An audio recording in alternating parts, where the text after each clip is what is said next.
এখন পর্যন্ত যা শুনেছি, হয়তো তার পারিবারিক কোনো অসুবিধা থাকতে পারে, হয়তো অন্য কোনো কিছু থাকতে পারে।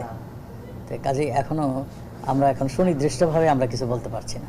তো তদন্ত শেষ হলে আপনাদেরকে আমরা সবাই আমরাও এটা উদ্বিগ্ন রয়েছে এই কারণে যে একজন পুলিশের কাছে আর্মস রয়েছিল, সে কি কারণ এমন ঘটেছিল যে তাকে ফায়ার ওপেন করতে হলো, সবগুলি আমাদের কাছেও এখন প্রশ্ন আসছে। আমরা অবশ্যই এটা তদন্ত করব। এটা ঘটনা কি, এই ঘটনা যদি ইচ্ছাকৃত করে থাকে কিংবা অনিচ্ছিত করে থাকে কিংবা কেন ঘটেছে, সবই আমরা দেখব। 50,000 টাকার লোনের জন্য তাকে অ্যারেস্ট করা হয়। যত পারে লুটপাট করুক। 2009 সালে যখন আওয়ামী লীগ সরকার গঠন করে তখন ঋণ খেলাপি ছিল 22,000 কোটি টাকা।